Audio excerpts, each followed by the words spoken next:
Hey guys, tonight's Cover One Buffalo podcast is introducing Titans Week. We're going to have Turron Davenport from ESPN, but first, our guys from Handsome Jack. Broadcasting live to Bills Mafia worldwide with Greg Tompsett and Aaron Quinn. Welcome to the NFL. Doesn't matter what's happened before today. Today's a brand new day. It's a brand new season. Your number one podcast for objective Buffalo Bills coverage. No matter where you are, we got you covered.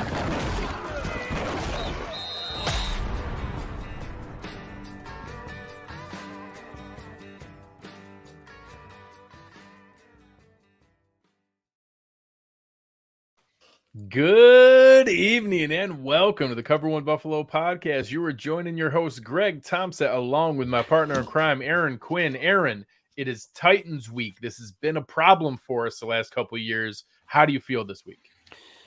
You know, honestly, for as much of a problem as it's been, I feel pretty good. The week snuck up on me, considering how many days we actually had. After that Thursday game, it felt like, okay, now we got this long stretch, and all of a sudden, boom, we're here. We're here for the show. We're here for the prep. So the prep got away quick, but it was fun diving in for this matchup. You know, that first one's always hard to get in, but now we got tape on people at least, even though it's a weird, wonky week one. You at least have something to prepare for and get back in the groove of doing these shows. We're still early. We're still shaking off the rust ourselves over here, Greg. Yeah, it's weird going from a Thursday night to a Monday night. The 11 days in between is kind of wonky, but I did like sitting down watching games all day Sunday and being able to bounce around to everything there. And one of the games I bounced around to was seeing the Bills East Rutherford chapter going up against the Titans. And who better to be able to dive into that with than tonight, our guy from ESPN, Turron Davenport. Turron, how we doing? Hey, what's going on, fellas? Appreciate you having me on. I'm doing well. How are you? Doing fantastic, man. It's it's a fun time to be a Bills fan. We haven't always had the best run of things over the last 20 years. So the last couple of years, we're trying to soak in all the enjoyment we can get here. No doubt about it. A little secret about me, man. Andre Reed is my favorite player ever. Hey, so, I'm not necessarily a Bills fan, but Andre Reed is a guy that I always love to watch. Kutztown State. That's right. That's right. So, before we get into the matchup here this week, I got to tell you, as I was doing my prep for the show, I went back and watched the game. I watched the majority of it live, but I won't lie. When it was 13-0, I was flipping around to other games and I was watching other things. And when I came back, you look at the stats, you look at a nice efficient day from Tannehill, and he didn't have any turnovers, and a decent game from Henry. How did this game get away from him?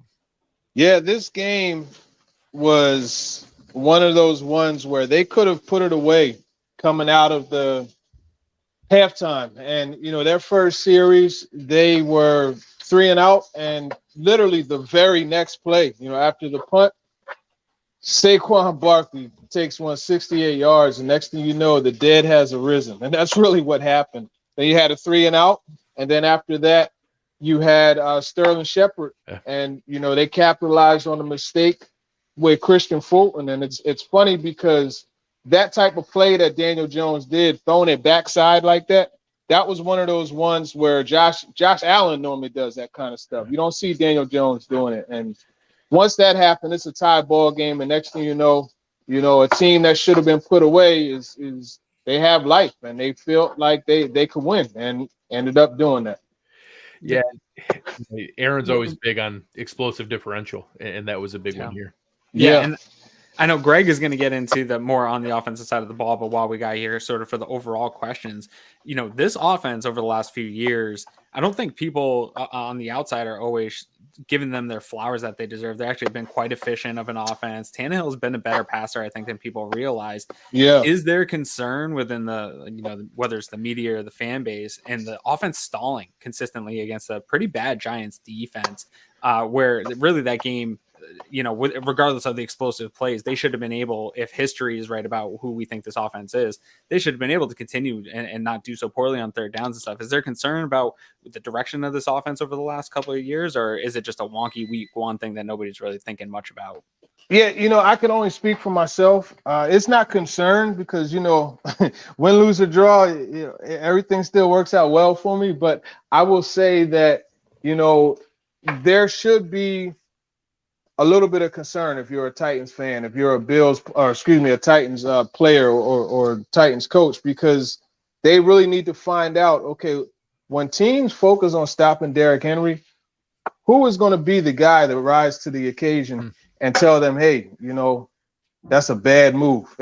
Before it was A.J. Brown, he's gone now. Treylon Burks is a guy they drafted with one of the picks that they got in the A.J. Brown trade, but he had 3 receptions.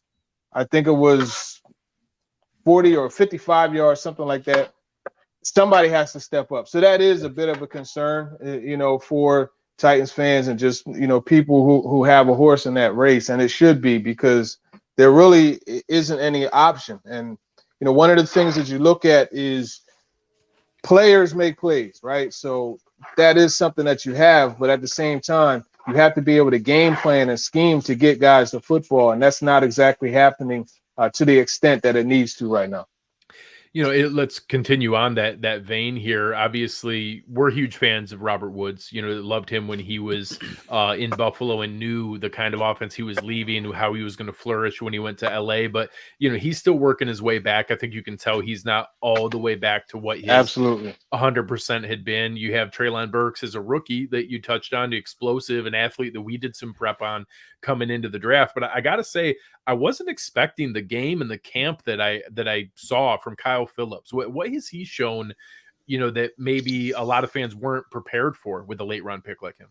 Yeah, that guy Kyle Phillips, it's funny. I joke with him. I told him he's like a crab, right? Because he can run sideways just as fast as he can run straight, and that's what makes him so tough to cover. He's very quick. He's twitchy. He sells the routes well. All of his routes look the same. And he's just a reliable player. And the Titans, almost to a man, they couldn't struggle. They couldn't, cover him. They had a lot of issues, man, covering that guy. And that's really what happened. And at UCLA, he became a very advanced route runner. The Chip Kelly scheme that they ran really, helped set him up and give him an understanding of what it takes to win in the NFL. And that's all he's been doing is winning so far. When you watch him in practice and even in joint practices, he gave the Cardinals DBs everything they could handle. He gave the Bucs DBs everything they could handle. And it was a good matchup for him in those joint practices.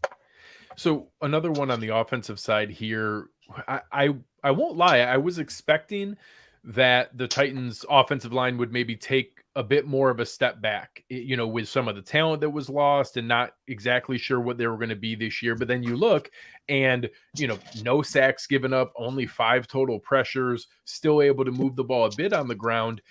How much do you think that is maybe some questions to the talent of the Giants defensive line, or is that simply needing to have more faith in Keith Carter and what he's able to put together with an offensive line, even though they're plugging in guys like Aaron Brewer and, Nicholas Petit-Frere, again, another guy we liked in the draft, and how quickly he's bringing them along? I think it's a combination of the two, to be honest with you, because the Giants were in that game without Kayvon Thibodeau, without Azeez Ojulari, a guy, and I really liked Ojulari coming out of the draft. Mm-hmm. So, that definitely factored in, but they did still have Dexter Lawrence. They had Leonard Williams, so we're talking about Shane Ximenez. We're talking about some solid players there. So I think it's a combination of the two. There were a couple holding calls on Brewer. He missed a few blocks, but you're going to have that. There's clearly a drop-off from Roger Saffold to Brewer. You're going from a guy who is like more of a people mover to a guy who blocks angles and spots. You know what I mean? So that still works in the zone scheme, but, you're losing a lot when you go from Saffold to Brewer. And as far as Petit-Frere, he did a solid job. There were a couple plays where it didn't seem like he knew exactly where he was supposed to be as far as the blocking is concerned. But for the most part, I think he did a solid job. So Keith Carter, he's done well, getting those guys ready. So one last one on the offensive side before I hand you over to Aaron here. Do you think what we're seeing from Derrick Henry is simply his buildup, and that we've seen some years in the past where he kind of gets it moving slowly and maybe not out of the blocks, but then once he gets rolling, it's really, really hard to get things controlled? Or do you think there is some concern that we're starting to see the wear and tear of the thousands of touches that were going on now? Because man, he's still intimidating as ever, but some of that initial explosion, I can't tell if it's just working his way back from injury or maybe we're seeing the edges a little bit. Yeah, I think you're still seeing Derrick Henry. Maybe not the explosive one like that got the 76-yarder or 73-yarder against the Bills last year right now, but he's working his way back into that. And, it's crazy because you look at that first half of the game. He had 12 carries in the first half, fellas. He was hit behind the line of scrimmage on 7 of them. Mm-hmm. He had 56 yards. 34 of them came after contact.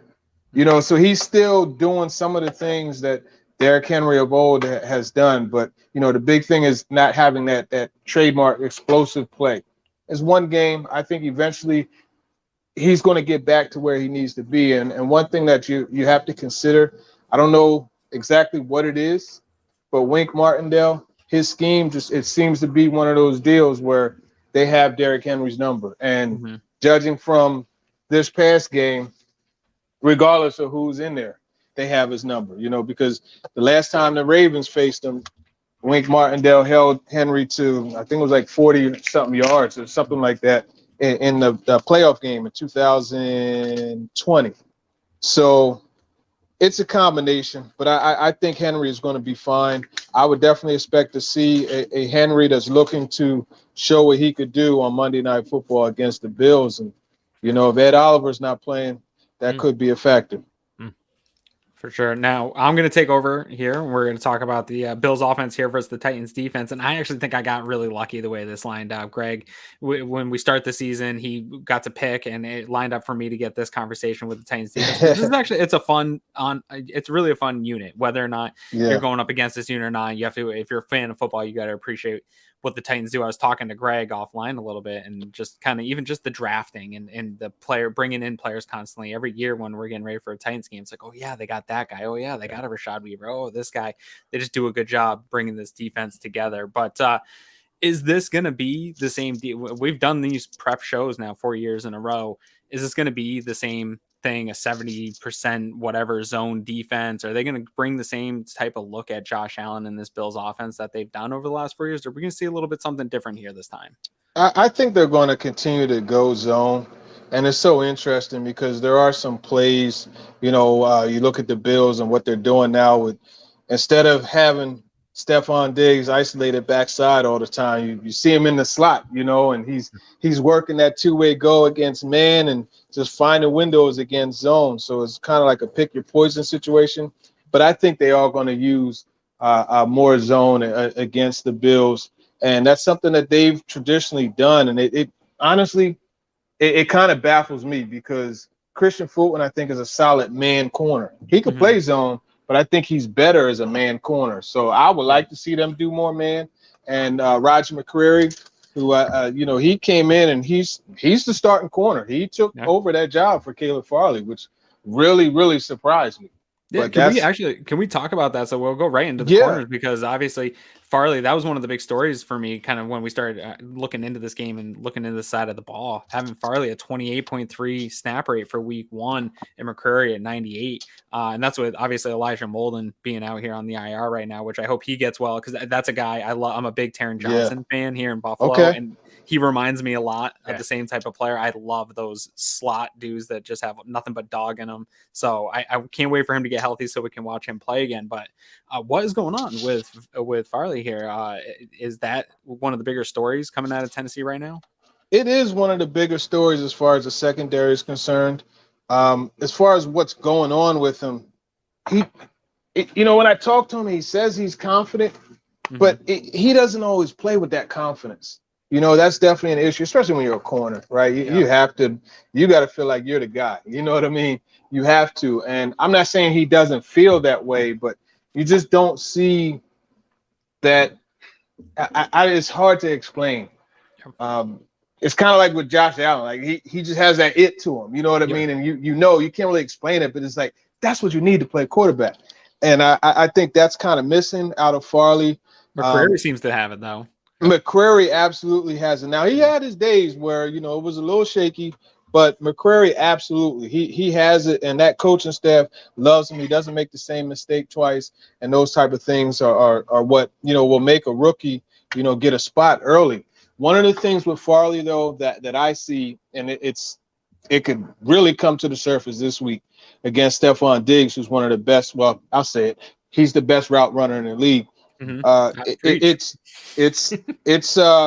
one of those things where those type of guys are always really good against longer corners, and that's not a matchup that they want. Now, you put him against Gabriel Davis, I think you have something. Two horses sprinting down the field will be a beautiful thing to watch. Sure. But yeah, that's kind of what it's been with Farley.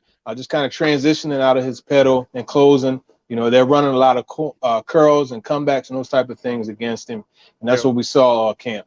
But I will say, watching this defense and knowing this defense over the last few years, it's similar. Greg and I were talking offline here, the safety play. Let's go right over to the safeties here, because I think this could be one of the things that if the Titans are going to have a chance in this game, it's going to come from either interior defensive line or these safeties creating the big explosive plays, taking away stuff from the Bills. And this safety unit, similar to the Bills, allows them to probably have some more confidence in younger corners, knowing that, hey, we're going to be in zone 70% of the time, 80% of the time anyway. We're going to have safety help over the top for these young corners. So go out and play your thing. You're going to have elite safety play here to help you, on robbers or over the top, things like that. And so talk about this unit and the trust that they put in them playing this such a heavy zone defense. Yeah, and before I do that, I just want to add something about the nickel position. Yeah, for sure. The nickel package on paper coming into last week's game was Farley at right corner, Fulton at left corner, and McCreary bumping inside to nickel. Interesting. But if you watch the game, what you saw was Ugo Amadi, a guy who they picked up a week before, a week and a half before the season opener. He was the nickel. And I asked Mike Vrabel about that because the snap counts broke down to 58 snaps for Fulton, 57 for McCreary, 38 for Amadi, 15 for Farley. And then even when they go dime, they bring in Josh Kalu. He had 15 snaps as well. So that whole situation it's crazy. But as far as the safeties are concerned, what I would do, because the Titans, they use a lot of two deep looks, two safeties up top. I would present that look from time to time, but I think it's important to. And Josh Allen's not a dumb quarterback by any means, but still, it's important to give him one pitcher pre-snap and another one post-snap. And what I would do is just kind of, especially with a guy like Kevin Byard and even Amani Hooker for that matter, whichever, they're both ball hawks.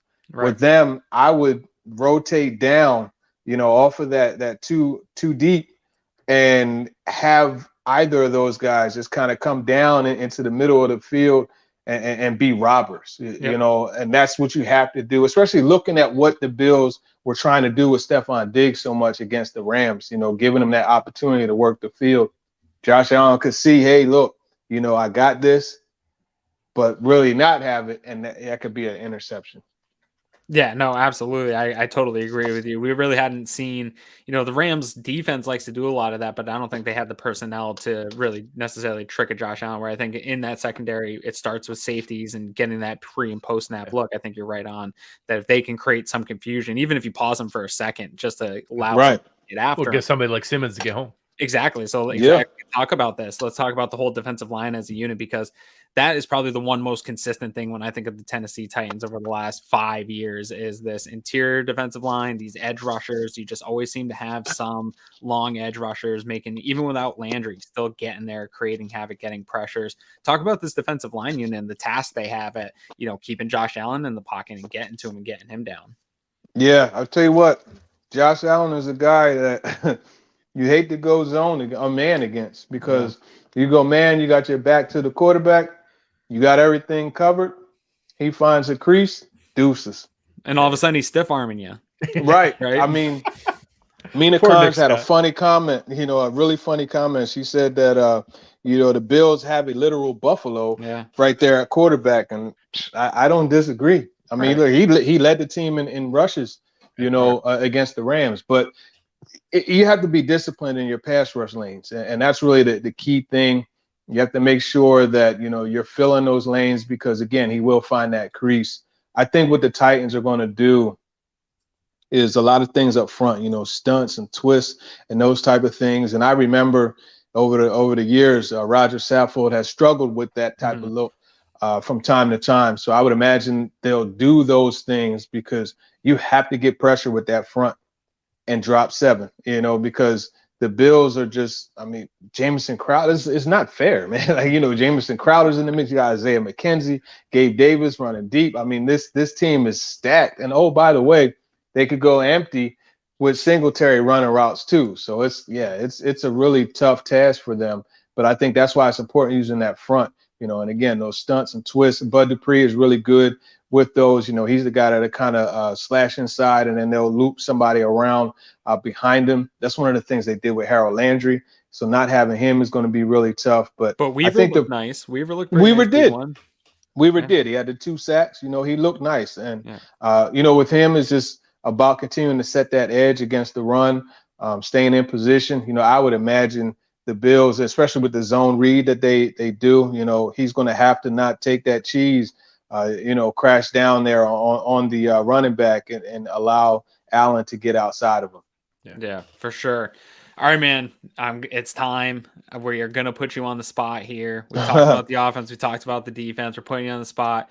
Give us a prediction for this game and a little bit just sort of how you see the game going here coming up for Monday night. Well, I think this is set up for what we call the Mike Vrabel special.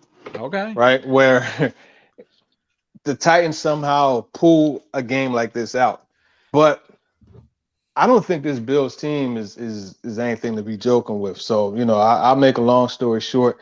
I got it 28-24, the Bills winning it. I just think, the Titans are going to try to keep it close. They're going to try to, and when I say keep it close, I'm talking about running the football, shorten the game, keep the Bills offense off the field. But I just, at this point right now, I don't think they have a complementary piece to Derrick Henry in that rushing attack. I don't have the trust in the passing game to think that they could, beat a team like the Bills, who are so deep at all positions. So, 28-24, I think they'll have a good showing, but in essence, they'll lose the game. No, we appreciate it very much, Ron. This has been fantastic. Awesome comments in the chat. Appreciating all your input and work here. Make sure you guys are checking him out over on ESPN. You guys can find him covering the Titans and all of his work over there. So make sure you're checking him out. I'll put his latest article here in the show description. We appreciate your time tonight and hope both teams come out healthy and we have a good, entertaining game. Best of luck. Yeah, for sure. Appreciate you guys. And I know you dig into those X's and O's. I have a segment that's up now actually on the Titans page on ESPN.com. Whiteboard Wednesday. I broke down Stephon Diggs and, what the Bills have been doing. So we do that every week. So check that out as well. We'll post that in the show. Yeah, for sure. Absolutely. We appreciate you very much, man. Appreciate it, guys. All right. Thanks man. Have a good night. So obviously a lot of fun there, and that's perfect. That the Whiteboard Wednesday, we'll make sure to share that with you guys. You guys can check out his work on Stephon Diggs, and with that kind of thing, that's exactly what we're trying to do here at Cover One. Let's talk about it. We're so proud of what we've been able to build here with Cover One and the One Pass. We actually just saw our packages are getting ready to go out this week here with our new T-shirt and decal, sending everything out in our welcome letter to all of our One Pass members. A lot of people ask us all the time, what's the best way to help us out and support us, and this is it. Like all the work that we do, all the websites that we have access to and logins to, you guys help pay for that with this. This is how we get the insight and all the detail that we put together. Plus, you get to come hang out with awesome Bills fans. All the software needed to run those awesome breakdown videos that Eric does, all that stuff, all the infrastructure to run a full network requires some of the money, but also it also allows us to pay the guys to give you the premium content that you're going to get out of here. You're going to get the in-depth analysis, including scheme play, player breakdowns, scouting reports, analytics, access on unlimited devices, access to the Cover One community. The Slack channel is fantastic. Awesome. There's multiple channels within the Slack channel. So if you're coming for fantasy, we got a great new fantasy show, Greg. You can tell about that. And you get access to all the content creators within all these different Slack communities. So you can ask questions. Yeah, Chris House, our new fantasy writer, has been in there answering questions, going back and forth with people, answering start sit questions, trade analysis, all kinds of different things. Awesome stuff, man. Yeah, it's been a ton of fun. So yep, and that's where the cap questions get answered first. yeah, Greg's super responsive on Twitter, but the guys in the Slack channel, they're the ones getting that first. So if you want the cap news too, that's where to go. come on over.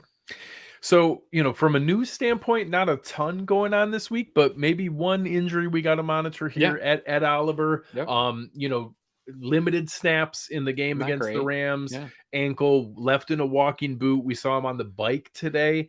What are your thoughts here? I know our man Kyle Trimble said he still is cautiously optimistic that we're going to see Oliver play, especially because of the extra day on Monday. So, one, I trust Kyle. That makes me feel a little bit better. But, what do you need to see this week to feel better about that?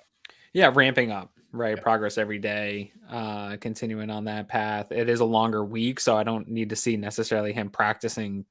It's Wednesday now, so not necessarily need to see him practicing it with tomorrow's practice, but maybe doing more than riding the bike, working on the sideline or something like that. I'd like to just see him continuing to ramp up.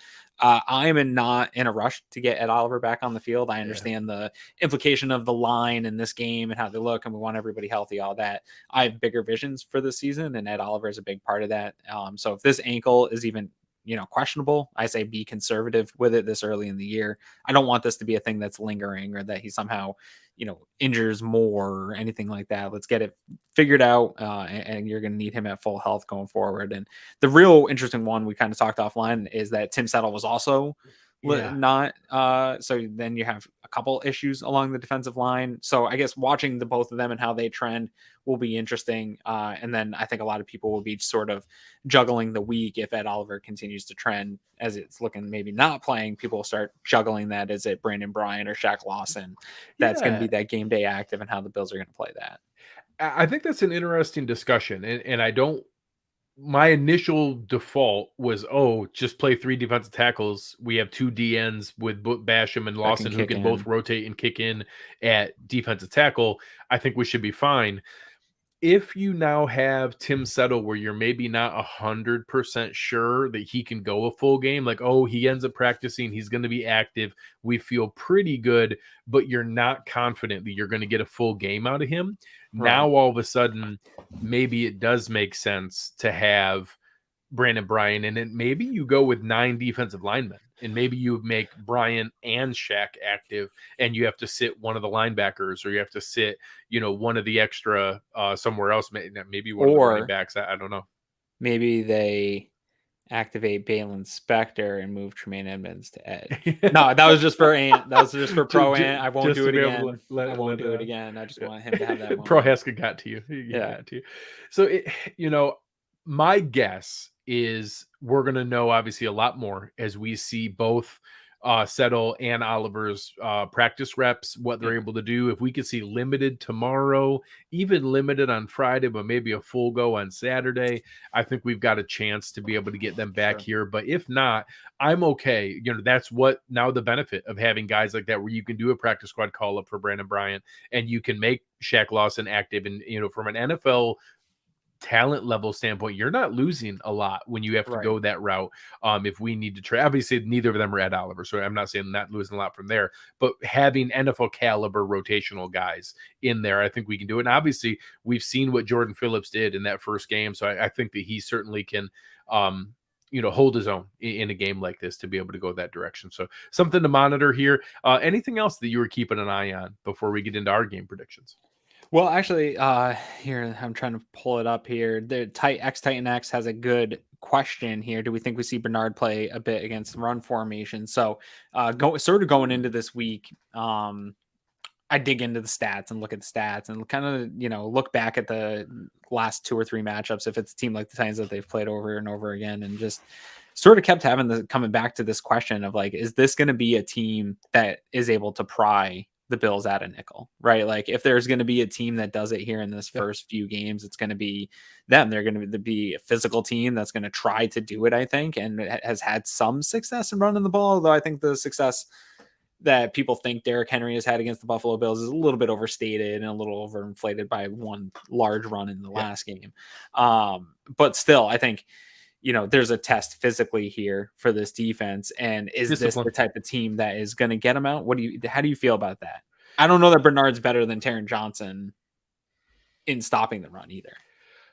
I don't disagree. Like I do think that there's a little bit, like he's a little bigger, but he's not all that much bigger, to be honest. Like Turron Johnson's not he's not your old school like tiny nickel corner. Like Turron Johnson's a decent sized guy as far as nickel corner goes. He's obviously a strong run defender. I used to joke about him being our third linebacker, anyways, when he's obviously progressed beyond, that kind of criticism.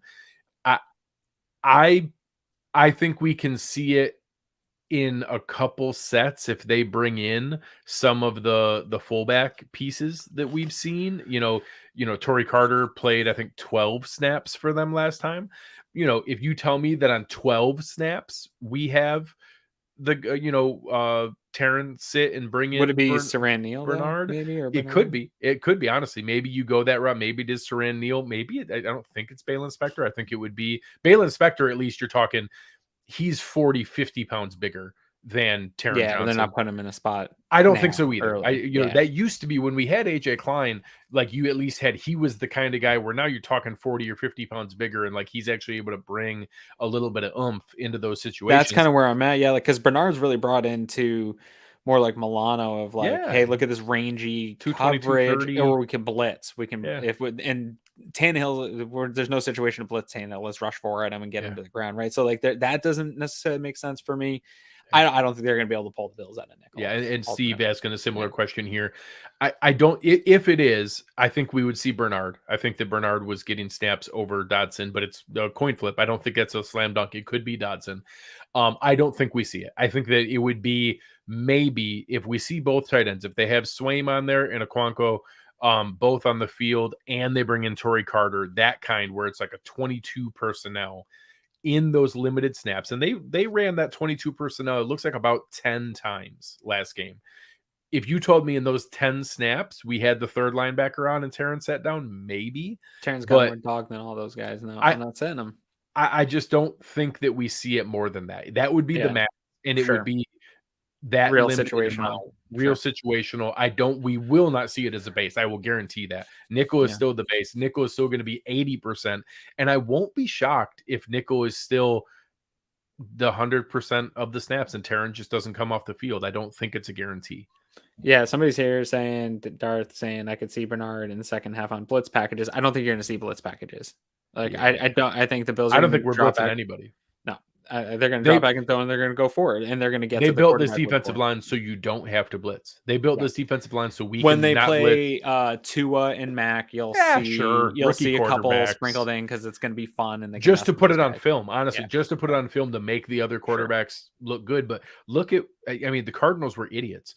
Like Patrick Mahomes is phenomenal against the blitz, and they blitz like 55% of the time, and he destroyed them. Like, yes, of course. Like, you can't do that.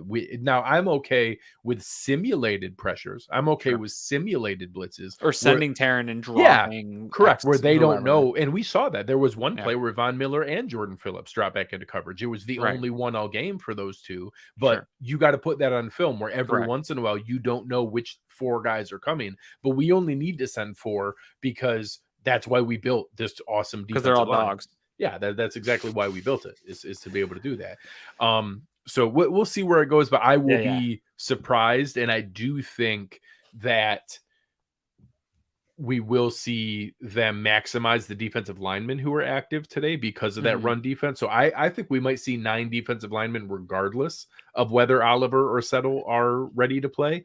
And I think if both of them sit, I think it'll be Brandon Bryant and Shaq Lawson, because I think they're going to want those 9 defensive linemen to keep rotating and especially not to let them get it anywhere going from a run standpoint.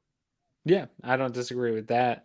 More thoughts sort of overall on the Titans. I wish I would have gotten to get to some of this with Turron.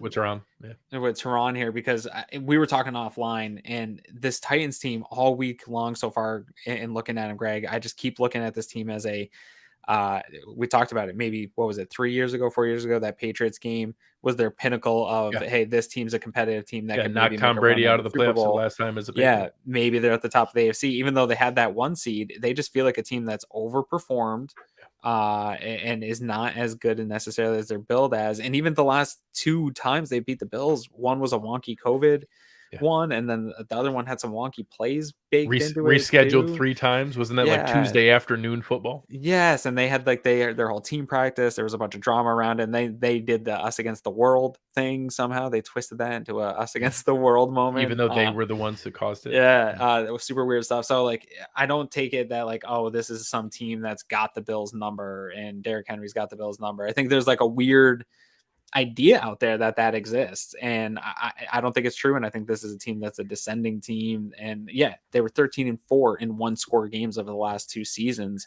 That's going to inflate your record a little bit. And what we know about 1-score games is there's a lot of luck in the way the ball bounces in those 1-score games, and it's not necessarily indicated that you're the better team in those games. I don't think that it's sustainable, although I will say, I do think their coaching is underrated. I think they're very well coached. I think they're very They're always going to be physical. Correct. They're always going to be physical. And that does, when you have great coaching, physicality, discipline, low penalties, and then you have a couple individual game-changing talents, which Jeffrey Simmons is a game-changing talent. Derrick Henry is a game-changing talent. Kevin Byard is an all-pro caliber game-changing talent. That can tilt those games and impact those 1-score games. So I've felt the last couple of years that they're kind of a paper tiger. I've felt like they weren't as good as their record. It's the depth. There's not a lot of depth. I felt each time that the Bills were the better team and should win these games, and each time the Titans keep freaking finding a way to win. So with all that said, what do you expect this week? You know, that Vegas has it started out as 7.5 and went to 8.5 and 9.5, and now most places are 10. Where is it now? Yeah, it's at 10. And most places are at 10. 10 yeah. I don't think it's done. I think we're going to see that continue to creep up. I won't be shocked if we see 11.5 or 12 by the time the game gets here. It won't go over 14, but it's going to keep creeping its way up as people keep pounding the Bills. And it's for good reason, but there's a piece in the back of my mind that just keeps wondering. I think they're better. I think they should boat race him here. I can't get my mind around if they're going to do it. Well, I'm here to help you, Greg, because I'm here. I'm very confident. I'm a very confident Bills fan / an analyst. And I was on with Nate this weekend. He was gracious enough to have me down in person there with him. And I am having a hard time not sounding like a fanboy when I'm talking about the Bills, because the way this team is built, man, I feel very confident right now. What I've seen out of Josh Allen the last 6 times I've seen him play football in the NFL against very good teams and meaningful games has been a guy that's unlocked a new level of what he's able to do on the football field. And if he can play like that, we haven't seen that against the Titans, right? Like if he can play like that, I don't think there's a team in the league that can slow him down. It would be him making multiple mistakes like we saw last week and then capitalizing on it. But I think this is going to get out of hand early. I think they're going to boat race him. I think Tannehill will have to dink and dunk if they're going to have any success on offense and put together long sustained drives. I don't think they're going to be able to do it. I think they'll come up short on a number of drives. They're going to be, punting, and you might not see them turn the ball over a ton. They're going to be doing what? Yeah. It's this thing other teams do when they can't move the ball anymore, and they just kick it to you. You just choose to kick the ball to the other team if you don't get third downs. Yeah. Oh, that's weird. Why would a team do that? Some teams can't get third downs, Greg. Oh, okay. I know. It's weird. I haven't seen it in a long time. No, but for real, and this is that's my thing, is the Bills are so good that I do think the Bills are going to punt in this game. I think they'll have maybe a punt and a turnover, some mix of them giving the ball back to the other team. But at the end of the day, I think the Bills can put together just too many scoring drives, big explosive plays, long sustained drives, either way they want. And I don't think Tannehill, I don't trust him to be able to move the ball up and down on this Bills defense. I think it'll stall out too many times. They'll have to settle for field goals. And the Bills used to be that team where it's like, oh, we can't settle for field goals with Kansas City. There's no way we can beat them. Now the Bills are that team where if you settle for field goals, it's toast. Okay. They're going to boat race you. They're going to be out ahead by 10 and you're not going to catch up. Yeah. And that's what I see. So I got 31-13. Maybe they put up a touchdown early, but I don't see this as being something that's particularly close at any point in the night. I think it's going to be a fun home opener party on Monday Night Football for Western New York, and just another continuous mount up of this excitement and pressure for this Bills team.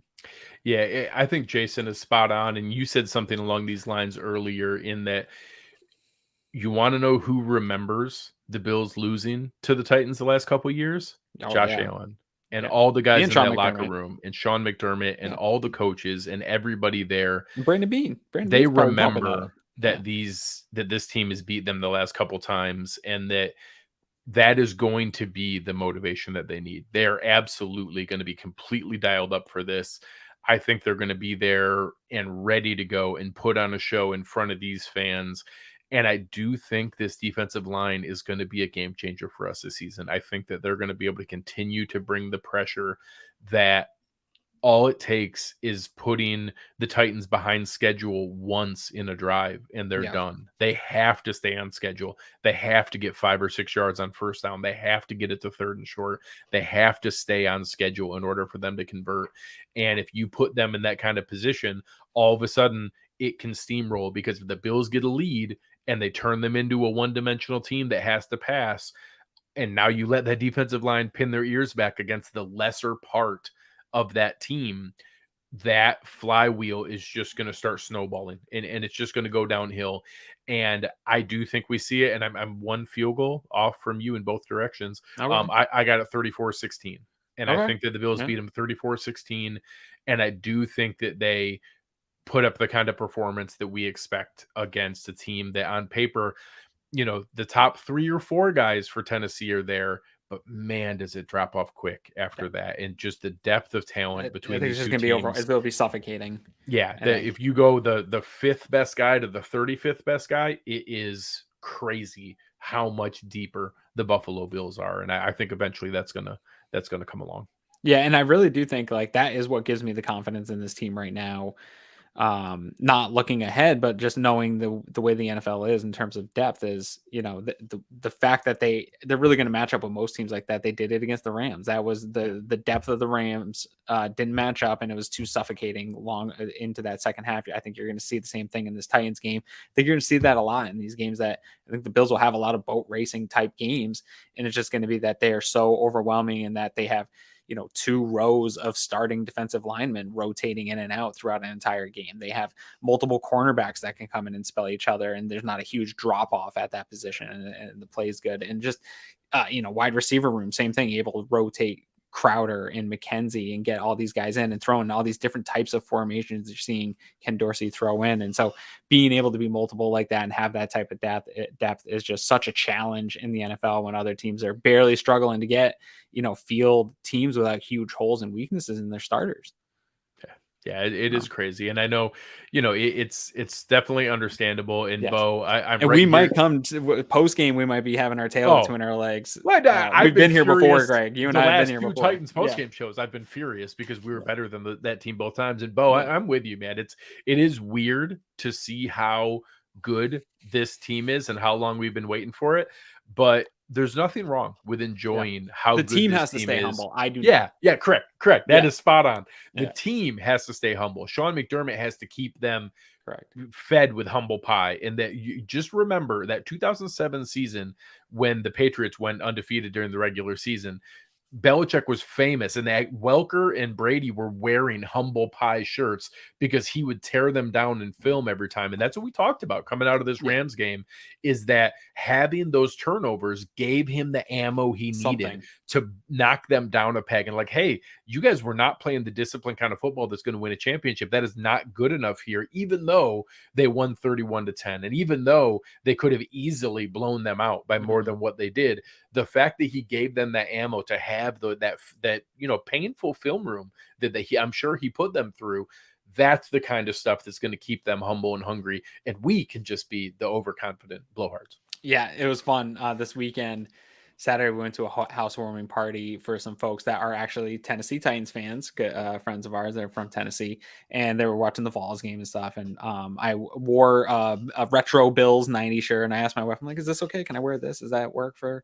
And she's like, okay, yes, but you cannot be like a total D-bag at this party because it's a lot of non-Bills. It's like people from all over the country. There's not all Bills fans here. You can't just go here and be a total jerk. And we got there, and I asked one of the other people, I was like, hey, my wife said, she said I can't like just totally brag about the Bills. And they're like, no, absolutely not. This is the time we've been waiting 20 years for. Go do it now. be out there, be a jerk, go talk to everyone at this party and let them know about our Lord and Savior Josh Allen. Yeah, no, now's the time to not be humble, folks. Yeah, honestly, bask in it. Let it wash over you. Like, this is the great I'll time eat losses. to I'll be Bills fan. humble after the fact, but yeah, going I'm not into going it, to expect it going in. I'm not going I to feel very confident in tamp this team. that down going in. Yeah. Yeah. So, And you know me, Greg, for years we've been doing this show together. Oh, And yeah. even, as this team started to ascend, I really would pump my own brakes on the excitement and pick these games a lot closer, man. The way I'm picking these games this year, if you go back and watch the tape of what I would used to pick, never would I pick 10 plus score guesses. It's not even the fan in me. It's just an overwhelming confidence. I don't know that I've seen a lot of teams that are this deep across the board with studs across every layer of it that I've rooted for. And I just think they can really go in, and unless they're beating themselves like we saw and the opportunity happened in LA, not a lot of teams are going to be able to do it to them. Yeah, it's there's nothing wrong with being excited about having the most talented roster in the NFL, because we do. The Bills have the most talented roster in the NFL. Now, like I said before, that doesn't mean they're literally going to win every single game. They're going to probably stub their toe at some point here, and even hopefully not this week. Hopefully not this week. But hopefully not any week. I'm going to expect them to win every week, even if I know they're probably going to trip up at some point here. It's all about setting that expectation, because Brandon Beane has built the best roster in the NFL. Sean McDermott and this coaching staff have put together a phenomenal game plan. I was overjoyed with what we saw from Ken Dorsey, and the fact that he's leaned into every single thing that we know is how to be successful with modern, efficient offense and not taking a step back in any direction is huge. And that, this is now the next step, because Mike Vrabel is a good defensive coach. They have a good scheme. They have good game-breaking talent on the defensive side. This is a great test to be able to see, can he keep that momentum going in this direction? They did it last week with Donald and Ramsey. Now you got to do it with Simmons and Byard. And we need to see, can you now keep that momentum going? And this is going to be the test to prove it. Yeah, and this will also be, Frazier should be getting flowers thrown at his feet for the performance they had last week with that defense. And this, we as Bills Mafia love to give Tennessee a hard time, but this has been a very efficient offense under Ryan Tannehill for the last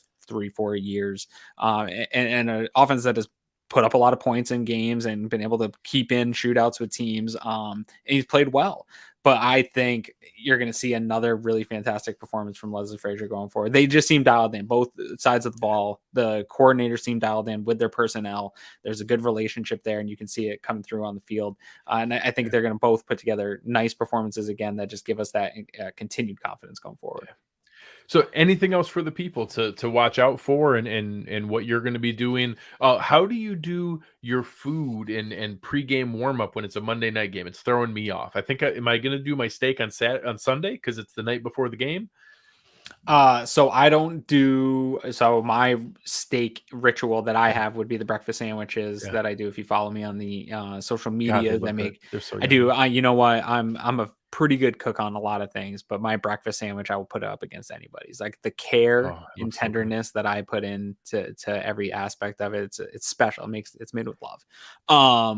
But I don't do that on night games. It's too much. It's too long of a gap. And then my kids, we eat so early with my young kids that we just have a normal meal, I think, on prime time. Last week we got pizza and wings just because we had a coupon for La Hacienda Brighton. Nice. Which if you're a Northtown person, and you shouldn't be sleeping on La Hacienda Brighton. Great wings, get great pizza. But this week, it'll probably just be a normal dinner because the kids got to be in bed so early. But that's probably the one, outside of us having to go post game, which is also tough on these later nights. Sneaky one. This game coming up, and everybody pay attention. Yes, it's an hour and 5 minutes earlier than normal. The 7:15 start means we should wrap up by 10:15 rather than by like 11:35. Right. So which is nice. Yeah, it's a little bit better. Although pushes that like, oh, I got to get the kids everything in my life done before kickoff. Gets a little frantic at my house. I'm sure other people feel that same way. Step your game up, by the way. I know. I'll get the Uncle Jumbos. And you know what the problem was? I had it on the fridge, not in the fridge. I got to get it back into the fridge, get nice and cold. But outside of that, I'm ready to do this Monday, have a fun, fantastic. I'm excited to see all the content that's going to come as people get into town. the parties that are going to be happening all weekend, ramping up for the Monday night. This is probably the most anticipated, obviously, season in Bills history that I can remember, the best team in Bills history that I can remember, a Monday night opener against a team that you have some sort of revenge, whether it's real or not, against. There's just a lot's going up to make this a really fun week. So if you're coming, I hope that you enjoy the weekend in Western New York. It looks like it's going to be a pretty nice week here coming up. So good time for football. Going to be exciting. And then hopefully we can move back into a nice Sunday at one slot and get all of our rituals, all of our routines back in order, Greg. I need some habit back in my life. Yeah, I'm ready for this. Open it up with back-to-back primetime games that's not my choice. The break was nice. But yes, but I'm very ready for it. And there's a lot of different things you guys need to be watching for. Awesome content across our entire network. Again, make sure you're checking out our One Pass subscription. You guys can come and be able to contribute to everything that we're doing here. Get in the Slack channel, everything that you have there.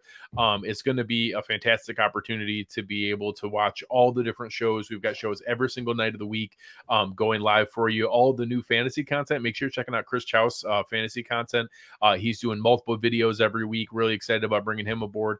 The chat was awesome tonight. You guys were fantastic and appreciate everything that you guys had going on here. But enjoy everything that we have. Thank you to Turron.